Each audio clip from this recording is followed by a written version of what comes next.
It's to my benefit as well to have heard all of that. So I appreciate you, kind of sharing it with me. I always kind of pictured it as like a light bulb went off in your head, but it really seemed like it was a more organic. Like you felt yourself pulled toward. You were a translator. You felt it pulling towards you, but it took a while before you're like, all right, I really need to fully commit to this. And maybe was there like self-doubt that was kind of holding you back, or no, that was so okay.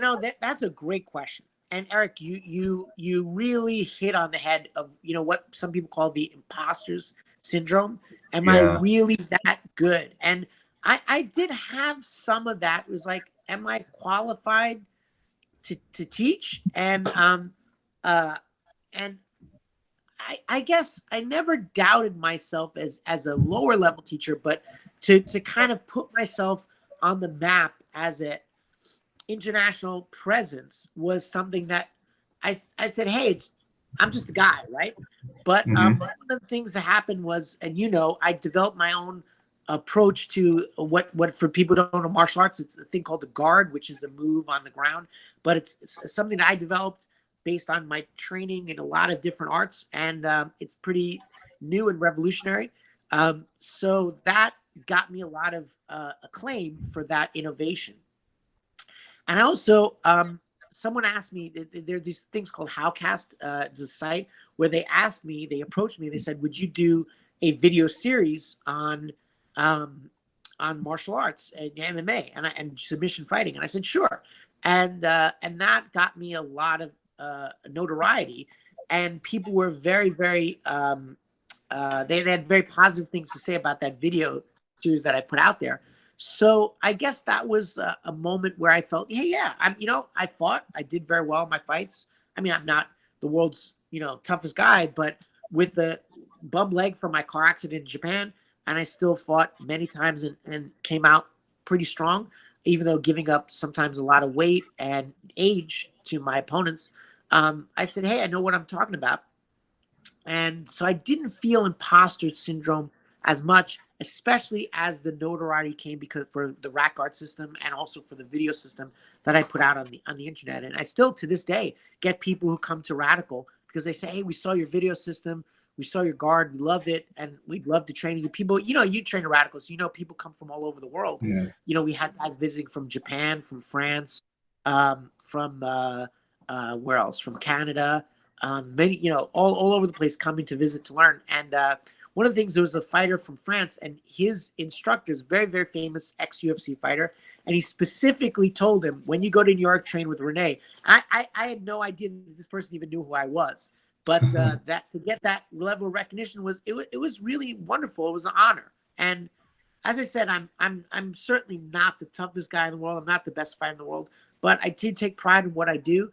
And I try to be the best teacher and the best innovator I can.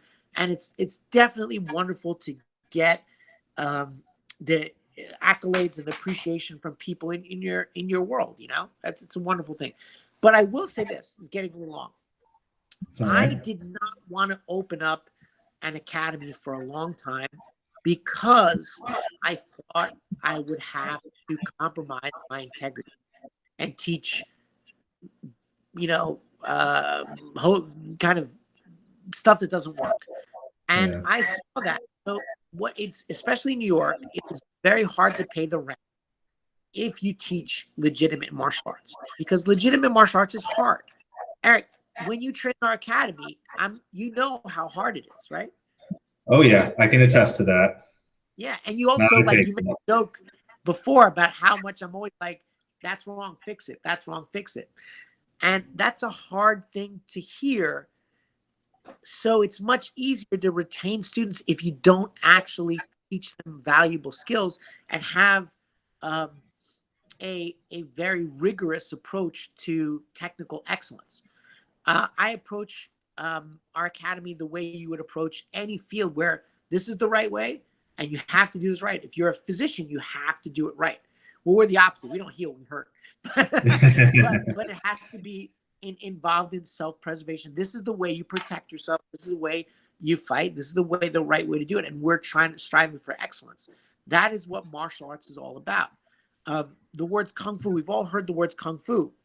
But Eric, do you know what the word kung fu actually means if you translate it into English? I feel like I did once upon a time, but if I ever did, I forgot. So please enlighten me. No, don't worry about it. It's been a year since the Academy. It's one of those speeches I give in the Academy. I'm sure you heard it once. But the first character and the second character have nothing to do. Neither of them have anything to do with martial arts. It doesn't mean martial art. It means man who strives hard, strives valiantly and hard. Man who Mm, works hard, strives hard, and it can also be strives hard towards skill, towards acquisition of skill. So it says this is the man who strives valiantly towards true acquisition of skill. And that really is what martial arts is about. It's about testing yourself and striving in a way that is extraordinarily demanding and sometimes frustrating and sometimes ego crushing. But from all those defeats, from all those failures, you rise and gain something um, uh, uh, indomitable in your spirit. You gain some sort of, you get a little bit of iron in your soul. yeah. Failures are absolutely imperative element of success. And that's true in life and it's true in martial arts. But the easy path is always very seductive.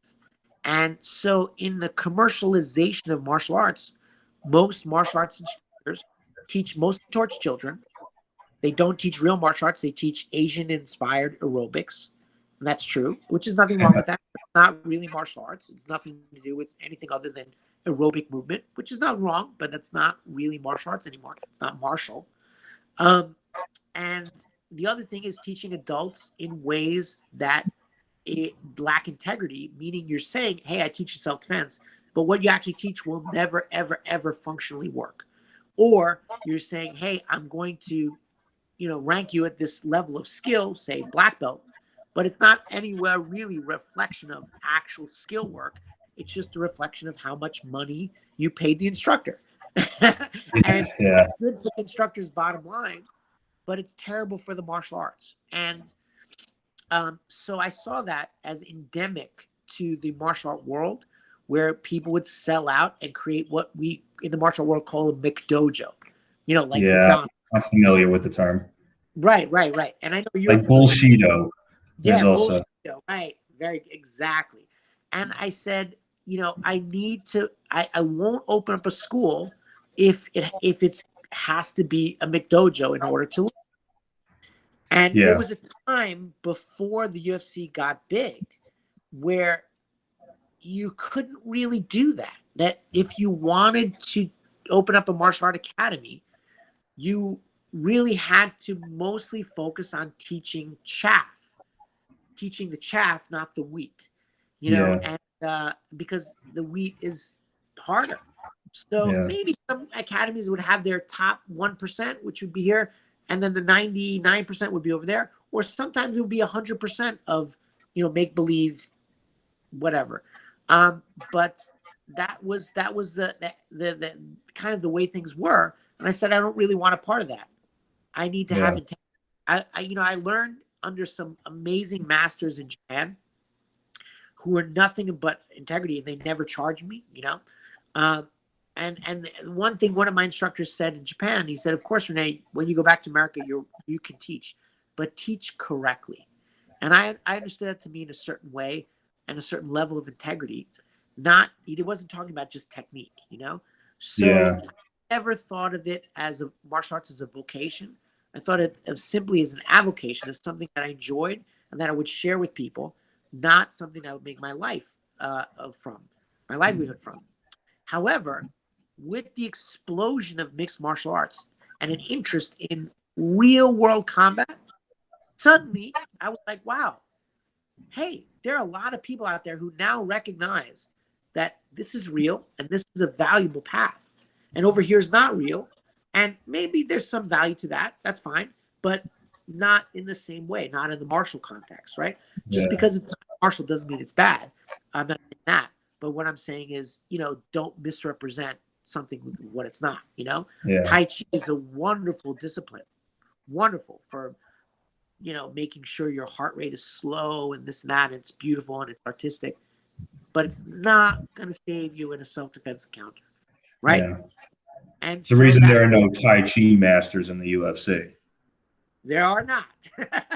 So so it's that was the what I struggled with. It wasn't as much imposter syndrome, although, like I said, I had a little of that. But what it was this like desire to do things correctly, and that has always been a struggle too, because there's always within the opening of Radical, there were times where we could have compromised on something to help the academy grow, but I refuse. And it's been a tough decision, particularly in the beginning. And one of those is, for the listeners don't understand, that there's elements of fighting, grappling and striking. And most people like striking more, yeah, right? Kicking. But actually, knowing how to grapple as a foundation is more valuable. Now, that doesn't mean that striking is better or grappling is better, but you have a core where you grit your grappling, and on top of that, you build your striking. Has been proven to be the best way to develop a combat athlete or someone versed in personal self-preservation. You're not going to try to outbox someone with a knife. You'll get cut up. yeah, You grab that knife and hold it, right? So you have to have a foundation in grappling. But most people want to strike first. But in our academy, as you know, you are forced to grapple first and understand that before you do the striking, which was something that we did, which even our investor had said, hey, you're going to lose a lot of students if you do that, or you're going to turn a lot of people away. But I said, this is the right way. And he's like, okay. And it's a tough decision. And we lose probably 50% of our, and if not more, 50 to 60% of our prospects simply because of that. But it is the right way to do things. And the data has proved it out. The modern MMA data, but also if you go back to the samurai era, or the ancient Spartan era, or any of these ancient cultures, that's the way that they built soldiers and warriors and combat athletes, grappling first. And even actually, in funny enough, in World War II, the combat training that people did in the line training and the combatives of World War II for American soldiers was jiu-jitsu and judo techniques first, striking second. So kind of interesting. So anybody who's serious knows that's the way you're supposed to do it. But it does hurt the bottom line. So anyway, so that was a long way of saying that. I hope I answered the question. No, yeah, you absolutely did. I appreciate the thoughtfulness and the level of detail there. It did definitely give me a lot of thoughts, that I think I can relate here.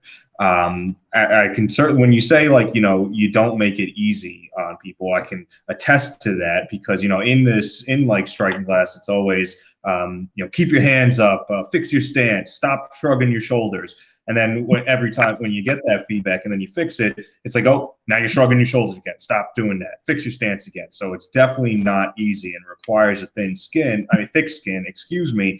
And the alternative could be to stop chewing everybody out about that, knowing they would like it better, but that's not in their best interest. So you don't compromise on that integrity. And I do remember one thing. The first day I joined Radical, or when I took my trial class at the end, you were like, listen, I want you to commit to at least 3 days a week. Otherwise, I don't think this is right for you. I don't want to take your money, because I don't think you're really going to get the value out of this, unless you can make that commitment. You don't make any extra money per class. It's just a flat fee for the month.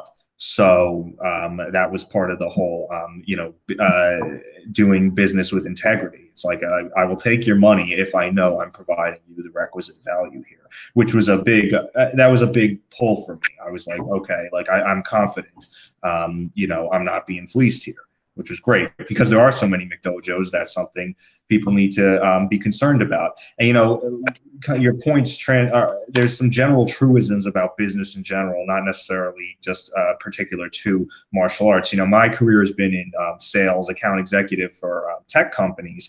And there's a lot of guys, to hit their quota, to make their commission checks, will kind of just give in to customers, give them what they want, what they ask for. When it's like, but real sales guys, not only from an ethical perspective, but from a good business perspective, it's not always the right thing to do that. You have to, when something is not in the client's best interest, you need to kind of pump the brakes, and if need be, sever a relationship with that client, because If you're not going to set them up for success, A, that's wrong when you know better, and B, it's not a good long-term business. They're going to fail with your product or your solution. They're going to resent you for it, and they're going to tell people about it, and that's not good. So absolutely true. You know, it seems like your way of thinking is very much the Japanese way, is that we want to develop a long-term relationship where your success and my success move in tandem, rather than I make a short-term goal and then, you know, blow out of there. You know, very, very Japanese way of thinking. I respect that. Yeah, it's, you know, I mean, it's been taught to me by people with a kind of ethical bent in the SaaS tech space, but it's also, you know, it's cynical to think like your personal outcomes and enrichment, you know, have to come at the expense of someone else, and to think that the world doesn't operate where people can harmoniously work together for a win-win kind of situation. But if you have a long-term thinking and commit yourself to doing the right things, the ethical things consistently, good things will arise from that. In other words, better business relationships, you know, better word of mouth and reputation that brings you more business, and you know, while you're working in the best interest of the client. So, you know, your approach to it is, you know, something I've learned about, and I definitely felt I could relate to. Well, thank you. Sure. And you know, there's a saying that sometimes you don't want to give people what they want; you want to give them what they need. Because sometimes they don't really know what they want, particularly in the field of martial arts. Most people don't have experience. So give them what they need, not what they think they want. I mean, sometimes, of course, they're the same, but very often they're not, you know? Steve Jobs has a famous quote. I don't remember exactly what it was, but he's like, it was something to the tune of, I don't ask the customer what they want. I tell them what they want. Now that gets, you know, reduced, you know, but because the thing is, well, I have the turtleneck too, so here we go. You guys were, he's a man after your heart. But the thing is, I mean, he had to hear from the customer what it is they need, like a pain or a need they have, but the actual vision of what to solve that is what he and Apple really had to come up with. If people knew what that looked like, you know, what would they need Apple for? Right? That's what business is giving people what they can't conceive of for the problems they have. They tell you the problem, you make the solution. Boom, harmony is achieved. So yeah, I mean, if you know, if we have that in common with one of the business masters of the world, then maybe we're onto something. Well, you know, thank you for that anecdote. I was not familiar with that, but that's fascinating. There's another one from Henry Ford. I don't know if he ever actually said this. It's a bit murky, but he said, if I ask people what they wanted, they tell me a faster horse. So that kind of describes it. It's like, I know they want to get from point A to point B faster, but they have no conception of how that is done. So I have to do it. Now, I don't know, again, if that's actually true, but if it was, it's pretty spot on. No. And I think you have two people. Sorry, my cat is. I heard my cat. My cat decided. I did. She does be ignored. Sorry, that's what cats do. My mom's got one. I know all about it. I confess, I'm a total cat person. But no, you know, it's important for leaders to have vision, and when you set an organization, to have that vision and say, and articulate it and say, this is our vision.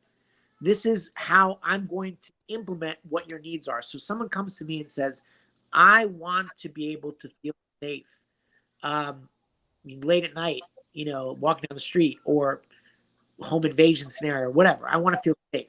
I want to explore my own martial art, my inner warrior, whatever. Those are the things they'll say. Or I want to, you know, I'm a big fan of the UFC, whatever. But usually it's most common is I want to feel safe. I want to feel comfortable in my own skin. Now I say, here's the vision that we're going to do that. And this is how we're going to do it. And when I articulate that vision, it's there for either the student to accept it or not. But I know that this vision that I've created has a lot of integrity and effectiveness for sure, you know? And so that's kind of, I think, very similar to what you're saying. He's someone, the person that comes with a need, but we formulate how that need will be addressed. Yeah. Yeah, absolutely. Two pieces to that, the two halves of that, whole that make a whole martial artist. That's kind of, yeah, how that plays out. Um, all right, yeah. So I'm kind of curious. Uh-oh, is Kitty bothering you some more? Yeah, she's My mom's cat is the worst. He always begs to go outside and run around in the hallways. No idea why, but it's yeah. I don't know. I've given up trying to understand the behavior of cats. Um, I mean, I guess that whole COVID and thing is that's a little funny. I'm I actually mean, glad we you mentioned. mistake my wallpaper screensaver for a cat face. I don't know if you heard that. No, I don't think I saw that. Someone is on this the sort of internet, Zoom thing, and there was a filter that his son had put in, turned his face into a cat. But it was quite funny. Oh yeah, like yeah, they do on Instagram and stuff like that. Yeah, that's you mentioned COVID a second ago. I actually wanted to ask you about that. Obviously, things at the dojo have been upended because of COVID. We haven't been there in like nearly a year. But I know you've been doing like some online tutoring and virtual classes and stuff like that. In the meantime, I'm kind of curious to hear what that transition's been like. Yeah, it in a word, it's been difficult. Mm, But what it was also a challenge, and in Chinese characters in the Chinese language, I believe it's Chinese. I know in Japanese too. Um, Danger is made up of two characters. It is crisis and opportunity, mm, and so it's kind of interesting. So whenever you face a challenge, you also have to see it as a positive learning opportunity, and this was. So I had some ways of doing things, obviously in person, which had to be scrapped. But I said, how can I give value to my students in the virtual context? There's some things that we can't do, and to say that we could do them would be false. Meaning, uh, for example, part of fighting is your interaction with the opponent in terms of timing and reaction. yeah, So he throws, boom, I catch it right there. One-on-one virtual, that is impossible to train. of That's not, course. so you cannot train that. But there's another side of the coin, which is, well, first, strategic thinking, which is part of the course we had, where we'd all go over fights and analyze them, see what the fighter did, what he did wrong, what he did right, and talk about situations where some of our students were competitors, they did something right, did something wrong, so we can all train strategically how to be better. And that we did that a number of analysis of, for example, self-defense videos where someone was assaulted. What decision could the victim have made that would have been better, or how could they have survived the assault better, dealt with the person, or what did they do right? Not always necessarily wrong. And the other thing would be competitive combat martial arts as well, combat athletics.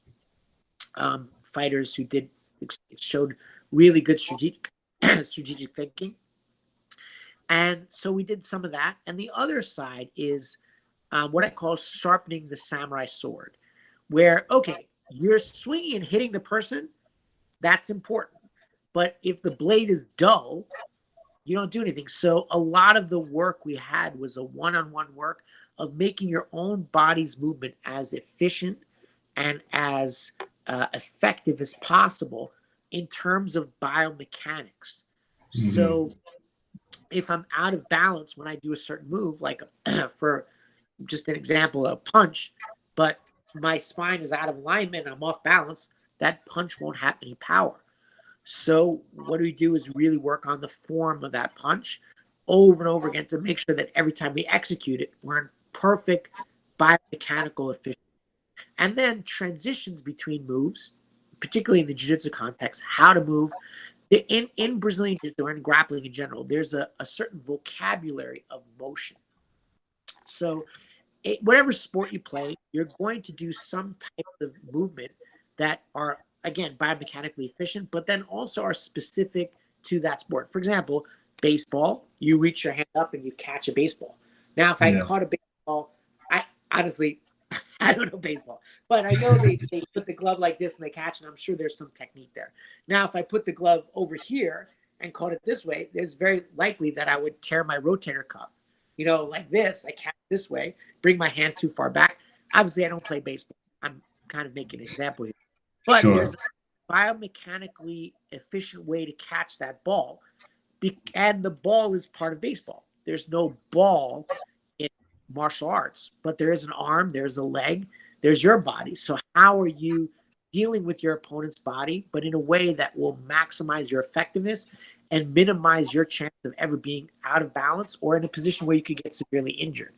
So that's a lot of what I did. So I actually went back to my curriculum, took a lot of what I do for my fighters, my pro fighters, and I said, how can I do this and make a curriculum that we can deliver in an online format? And this I do only one-on-one because I want it to be very, very, very focused on the individual's movement. And so then I'm doing these in keeping the student honest and focused on how effective and efficient his movement is, his individual movement, sharpening the samurai, so that when we go back to training, all he'll have to really focus on is the timing of how to deploy it, which is still something that's very important. But he'll have every other piece, every individual piece set.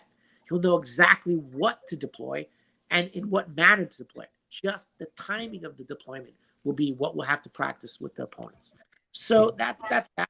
And I feel we've gotten some good value.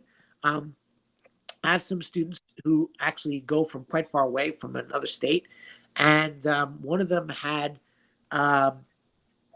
been training for a long time under another instructor. He happens to be a friend of mine, a long time from another state.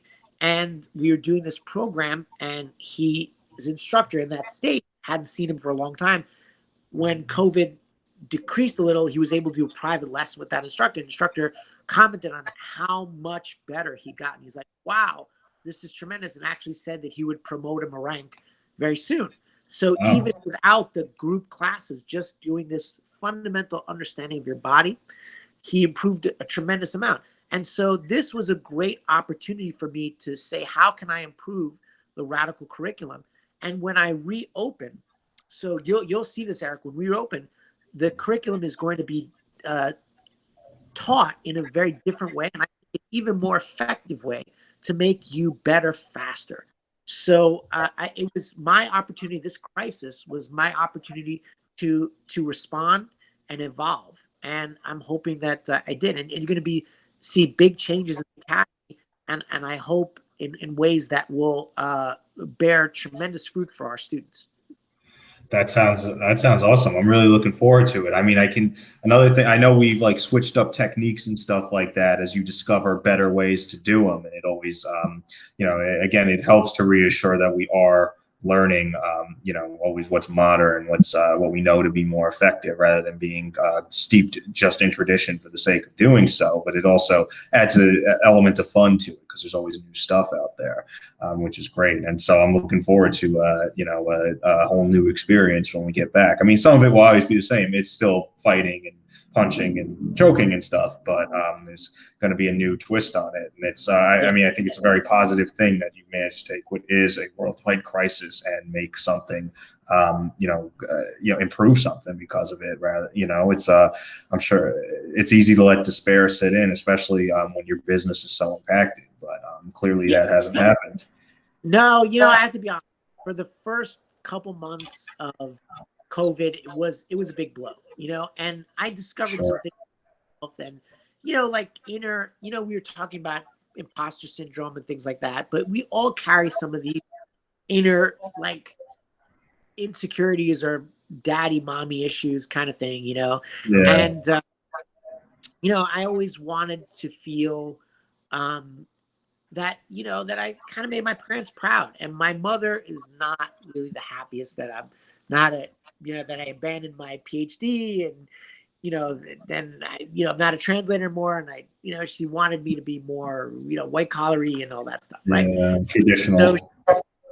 So she's not super happy about that, and so I'm counting these things, and I'm rushing. When I was running Radical, I think I unconsciously had that burden on me that I have to make this a success, and I have to, kind of prove that this was a worthy goal, that I opened an academy, and it's carrying some things on my shoulders that I think added to the stress of all entrepreneurs. But it's sort of like internal things that make your family, your parents proud type stuff. But that's really stuff that they kind of put on you, and it's not my load to carry. And when Mm. Radical collapsed, there's a few weeks where I was like, ugh, like, oh my God, all this work. And then, of course, um, the issue of paying rent while you're still not allowed to access the space that we're in. That was serious. I'm like, wow, I'm going to rack up hundreds of thousands of dollars with no income whatsoever. So, and for people who don't know, full contact martial arts is banned in New York City. So you're not allowed to use the space. Obviously, we had a lockdown, but it's still, in this case, even though the lockdown is less, full contact martial arts are still banned because obviously, we're dealing with a communicable disease, and wrestling with people 1 millimeter away is probably a very good way to transmit it. I think the health authorities would agree.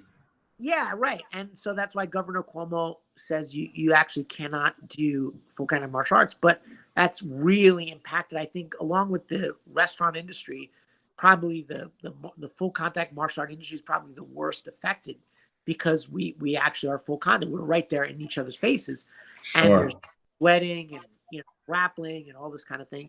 So, not to diminish the seriousness of the situation, we are in a very serious pandemic, but at the same time, I was like, oh my God, my business is doomed. I'm dead. So the first few weeks, I was very depressed. I was very depressed, I and can't it say I really hit blame me you. hard. I'm sorry. I said I can't say I blame you. Yeah, and to see all your hard work for years kind of just go down the drain.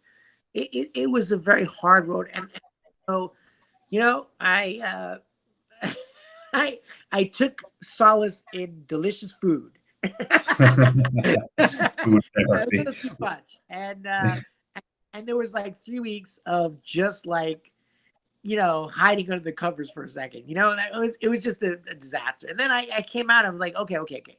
And my wife kicked me in the butt a little bit and said, what are you doing? And I'm like, okay, okay, you're right. Let's make a plan. Let's do this. And then also I started understanding that the success of the academy is always going to be there. I trust myself and my ability to rebuild. And all I have to do is make sure that relationships with our landlord or something somehow legally worked out. But which we did, which was great. And the landlord is absolutely, really, we're very lucky that he's wonderful to be dealing with us in a way that we can kind of like continue to function. So very, very grateful to them. But so once the regulations are repealed, we will be able to reopen. But I had to believe in my own confidence to deal with the situation. And like I said, part of that was creating these kind of like alternative curriculums online. And the other thing was also understanding that it was almost a blessing, COVID. It was almost a blessing because um, as I said, I was carrying some weight and some ideas about, how the academy had to be a success and this and that. And I was burning both ends of the candle, working very, very hard. I get there early in the morning and I wouldn't leave sometimes till midnight, typical like startup hours, which is of course part of a startup, but on the 6th year, you should not be doing startup hours. And I Yeah. was giving 7 days a week, everything, no time for myself and no time for my own martial journey. Again, I'm a martial artist. I love martial arts. I love training. What I did was I segued to being a teacher. Part of that was also I had some injuries, Mm. which kind of I had to take care of. But the other thing was also like I dedicated myself 100% to my students, and that is not healthy. I would dedicate myself to my students tremendously, but at the same time, self-care was something that I had to really say, hey, um, you got to make time for self-care. You got to make time for my own martial journey and time for my family, and of course my wife, my extended family, my quality time with friends and loved ones, and live a balanced life. And So COVID, where everything stopped, made me understand, hey, I was unbalanced here. So what I have to do is always see that running the academy is very important, and the success of the academy is very important, but also the quality of my life, my own martial journey, my own bliss, my own time with quality time with loved ones or just with myself and reading, things like that, doing things I enjoy is also very, very important to live a truly balanced life. And I read this really good book. It was called The E-Myth and the Entrepreneurial Myth. And I'm sure you're familiar with it. It's sort of like the pitfalls of opening up your own business. And, I hadn't flipped through. I read it, before I opened the academy. It's like, yeah, you're going to be so wrapped up in parts of the job that you hate that you might even come to hate your job. Like, for example, I love martial arts, but I hate paperwork, right? But guess what? 80% of your job is going to be paperwork. And, you have to understand that 20% is teaching, but 80% is making sure the lights get turned on, stay on. And also, things like, oh, that water leak that ruined our mats or, was clean, or, oh, the HVAC system broke down and now you have to have that repaired. There's so many things you have to work with, nothing to do with martial arts. And they really take it out of you. And you have to have time to replenish that moment, those things that have been taken away through self-care. And I was not doing that. I was really redlining.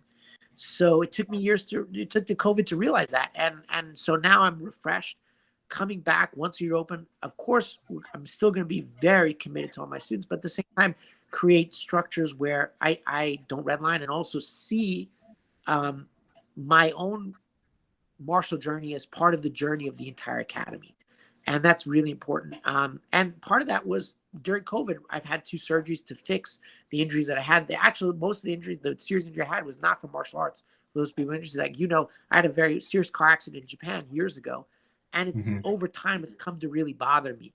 But I had some work done. And because obviously the academy's closed, and it looks like it's going to really help heal up my body.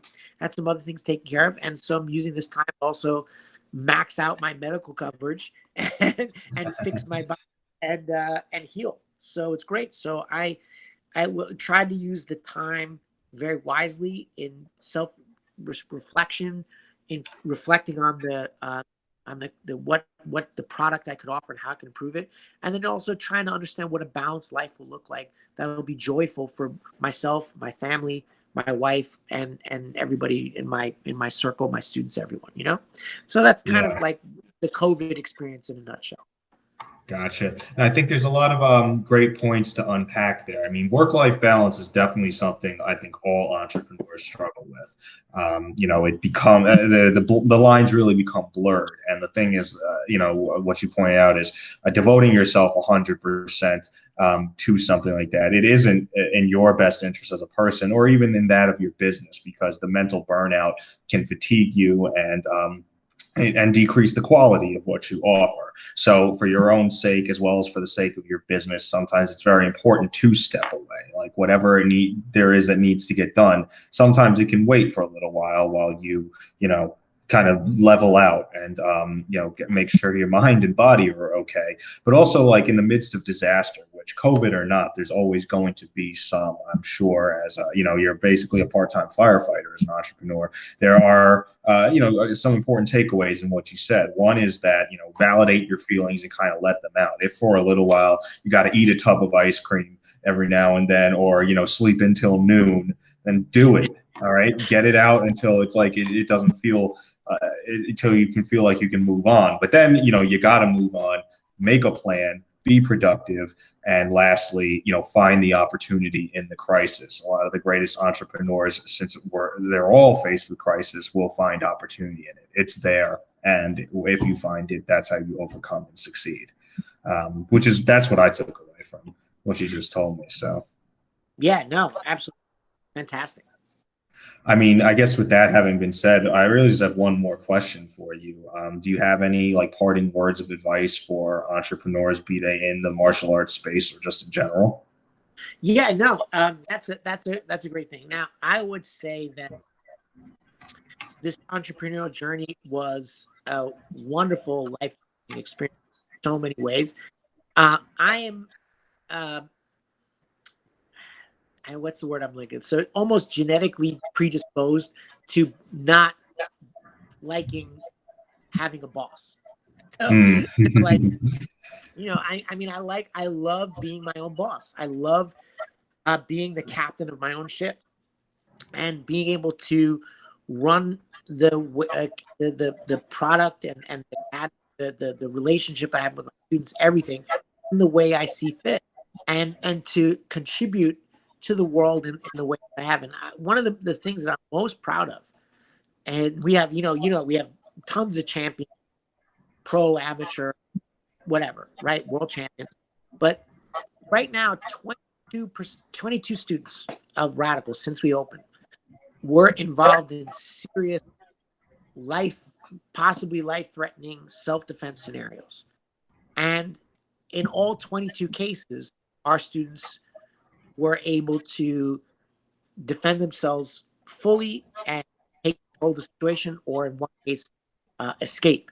And very, very small student, extraordinarily small, actually been victim of a sexual assault before. And she was able to, with a very small amount of training, defend herself and stop a sexual assault from happening. And she was only training a very short time with us. So I was Oh, wow. extraordinarily proud of her.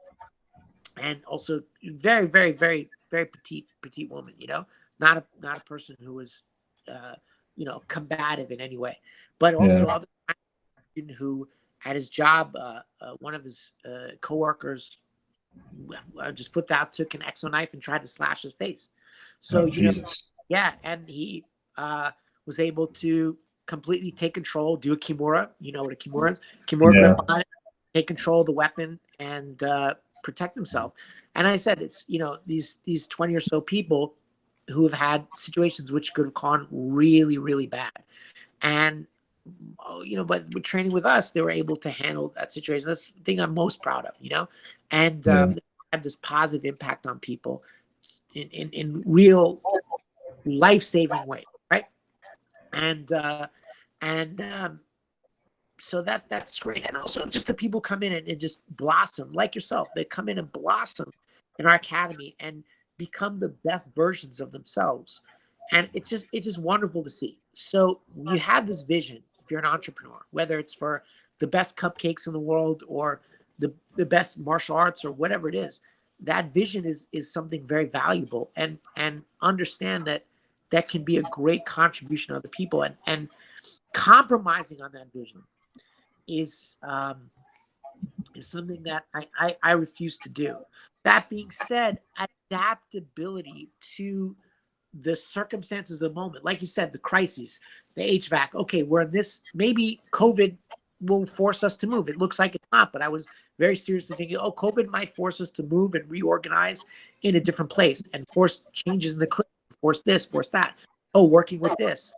So adaptability is key to implement that larger vision, and so that's it. But the kind of wonderful aspect you feel by making your vision come to life without having to, you know, um, make changes that a boss or an editor or whoever, when I was a translator, I used to hate this. I do this great translation job. Like I would man, take so much pride in it. And then my editor would be like, no, change this, change this, change this. And I'm like, dude, I speak Japanese better than you. You don't know what you're talking about. This is this. But he was my boss. So I'm like, Yeah. you just ruined my work. And so it's just such a frustrating feeling when you've done something of such quality to see it diminished. And when it's the opposite, when you're able to bring that vision to fruition exactly the way you envision it, just wonderful. It's just Yeah. absolutely wonderful. I mean, there's definitely a certain profound satisfaction in being able to follow your passions, in the way you see fit. And if you're not the type to stomach a boss telling you what to compromise on, you're gonna be miserable unless you strike Yeah, out on your own. that's So, me. But well, adaptability, and also we touched upon that, that you kind of have to make a long-term vision of your sustainable growth, and sustainable in terms of, not burning out, not going so hard that you just whittle yourself to the bone. And Yeah. so, but it's funny, I was watching that TV show Queer Eye, and I just had Mm. this moment, that, and it's like a really, really cool show. It's like, he's like, hey, self-care is super important. I'm watching the show, I'm like, I needed to hear this thing right now. You know? It's And funny how that happens. Weird yeah, and timing. yeah, perfect timing. And so,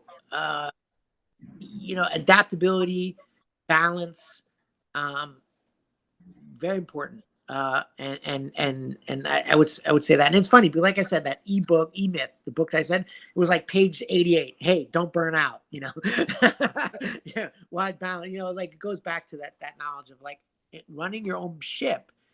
There's a lot of baggage you take on in terms of, like, oh, am I going to make my family proud, or this or that? And remember, that's not your baggage to carry, you know? Mm. And at least that's my personal, you know? Yeah, no, I think that's right there. Very well said. Right at the end, you're gonna, feel the weight of that baggage, but you got to remind yourself it's not yours to carry. Yeah. Yeah. All right. Well, Rene, thank you so much. It was great speaking to you again. It's been a while. So, just in general, great reconnecting. I'm really excited to get back to Radical when it opens. This vaccine cannot come soon enough. And again, thank you so much for your time and for, sharing your journey and perspective with me. Really appreciate it. Eric, it was wonderful.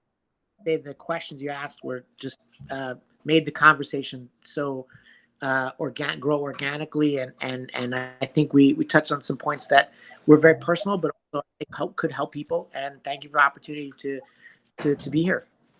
Yeah, it's I'm starting to get good at this sort of thing. You I found feel your path, your vision.